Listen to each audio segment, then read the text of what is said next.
sebenarnya poin utama dalam film Jesus Revolution itu adalah suatu recalling, panggilan kita kembali, kita mau menjalankan secara serius misi Kristus di tengah-tengah dunia ini.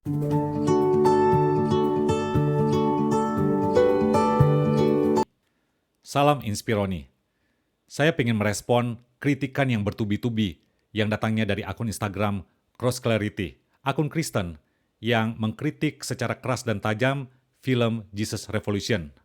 Kritikan itu begitu sengitnya, sampai-sampai membuat 3 postingan multi-slide lagi, mirip-mirip dengan kritikan CPS di channel YouTube-nya.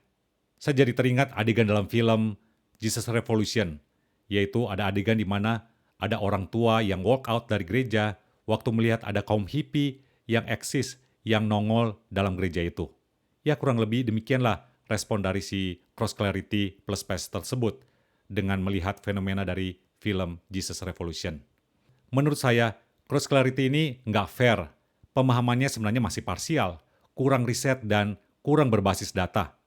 Coba silakan cek.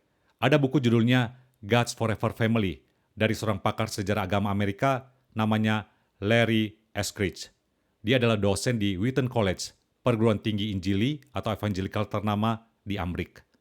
Saya yakin kalau Cross Clarity membaca buku ini, maka paling nggak ada empati dikit aja untuk memahami gerakan ini secara holistik. Selevel pendeta Billy Graham aja ikut mensupport gerakan ini, gerakan Jesus People Movement pada masanya. Ini kata pendeta Billy Graham. Ini adalah jawaban doa dari jutaan orang Kristen yang menginginkan kebangunan rohani. Sekelas pendeta Billy Graham, lalu ada tokoh Injil yang ternama juga bernama Bill Bright, ikut mensupport gerakan ini. Kok kenapa nggak diekspos oleh Cross Clarity? Paling nggak ada kesamaan secara common ground, yaitu evangelical atau injili. Apa karena ada perbedaan tertentu lagi secara teologis? Wah ini mah kebangetan rasanya. Lanjut, ini yang parah. Di postingan ketiganya, Cross Clarity mencoba menihilkan gerakan Jesus People Movement. Seolah nggak ada dampaknya sama sekali. Perubahan hidup para Jesus People katanya nggak ada. Ini versi mereka. Hippie yang telah bertobat tetap melanjutkan gaya hidup hippie mereka. Masih bereksperimen dalam narkoba dan petualangan seksual. Mereka lebih mengidentifikasi diri dengan gaya hidup hippie daripada nilai-nilai baru yang dipegang sebagai orang Kristen. Cross Clarity secara common sense sebenarnya nggak paham. Namanya petobat baru, ya butuh follow up lah. Nah pas kejadian di awal, di masa revival pada masa itu, realitanya memang demikian, nggak bisa dipungkiri. Akhirnya berkaca dari pengalaman itu, maka ada grup-grup Kristen yang akhirnya muncul untuk mendampingi para petobat baru itu. Nah, ini yang lebih gawat lagi. Kalau ikuti logika dari Cross Clarity, maka mereka menutup kemungkinan terhadap transformasi dan pertumbuhan spiritual dari para petobat baru ini, yaitu dari kalangan kaum hippie yang baru bertobat tersebut. Mereka menutup kemungkinan terhadap kuasa Tuhan yang bisa membuat pertumbuhan rohani dalam diri orang-orang ini. Padahal dalam sejarahnya ada orang-orang Kristen yang ikut mensupport pertumbuhan rohani mereka. Termasuk si Lonnie Frisbee akhirnya dibimbing, dimentori oleh si Pastor Chuck Smith. Nah ini adalah satu possibility, satu kemungkinan secara spiritual yang diabaikan oleh Cross Clarity. Lanjut lagi, Mimin Cross Clarity juga nggak paham. Jesus People itu bukan hanya dari kaum hippie semata. Sebagian yang join dalam gerakan Jesus People Movement itu nggak semuanya itu mantan pengguna drugs atau mantan penjual obat terlarang. Sebagian dari mereka adalah anggota di gereja-gereja konvensional yang kepingin merasakan suatu pengalaman, suatu experience secara spiritual di tengah-tengah revival dari Jesus People Movement ini. Konteksnya dan realitanya, banyak anak muda Kristen di gerejanya pada masa itu, mereka merasa kering secara spiritual. Dan itu sudah dijelaskan dalam buku Larry Eskridge. Cross Clarity terlalu judgmental dan mengeneralisasi dan agak tendensius jadinya dengan tidak melihat fakta atau realitas seperti ini. Anak-anak muda Kristen itu mereka mengalami kondisi yang mengalami kehausan secara spiritual pada masa itu. Dan kemunculan revival dari Jesus People Movement menarik mereka dan membawa perubahan, membawa kebangunan rohani dalam hidup mereka.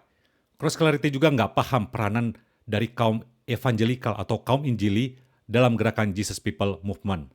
Jadi sebenarnya ada kontribusi besar dari kaum evangelical atau kaum Injili yang mewarnai gerakan Jesus People Movement ini, selain pengaruh dari gerakan Pentakosta.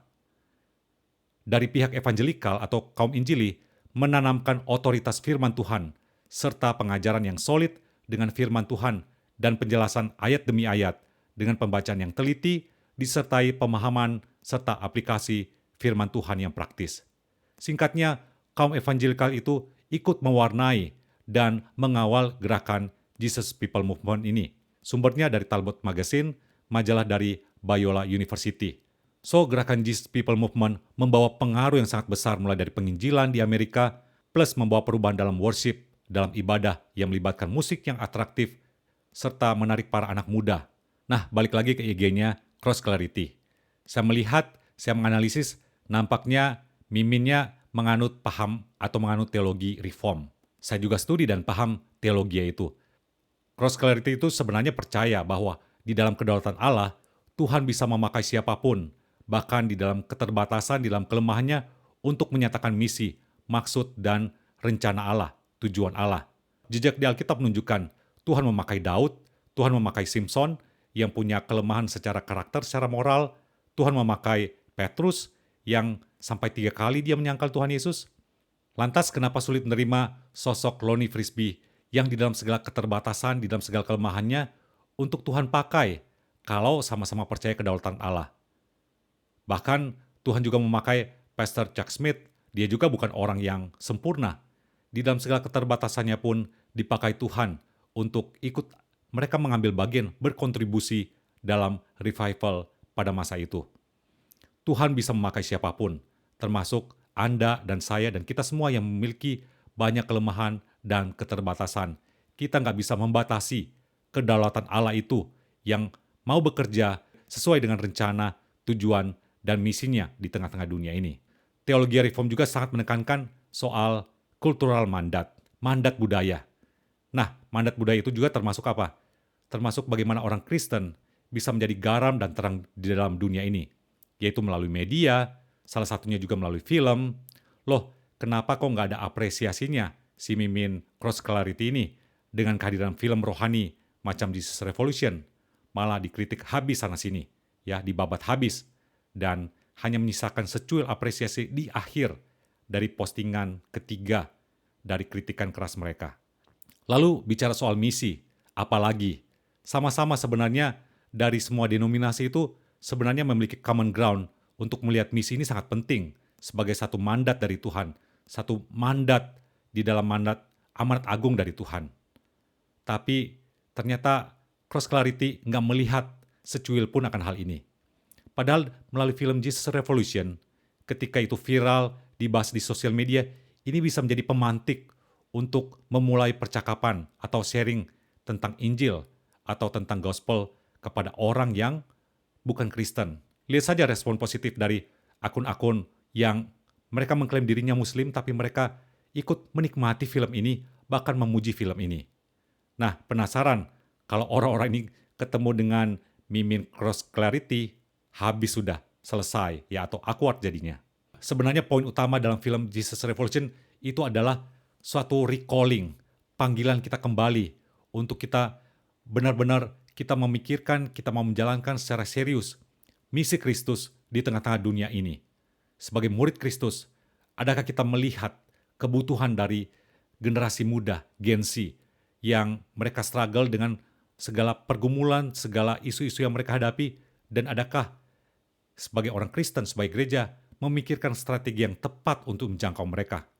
Ini yang jauh lebih penting daripada hanya sekedar memperdebatkan tentang aliran teologi atau prinsip-prinsip atau strategi. Strategi bisa saja berbeda, tetapi prinsipnya, spiritnya sama. Kita mau memenangkan jiwa dan memuridkan orang-orang itu di dalam Kristus. Dengan apa? Dengan hati seperti hati Kristus, dengan kasih seperti Kristus, berinteraksi seperti Kristus.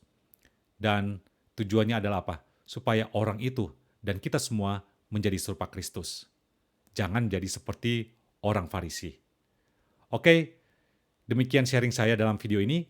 Nah, kalau ada tanggapan atau ada pendapat atau komentar, silakan feel free untuk mengomentari konten yang ada dalam video ini. Thanks for watching. God bless.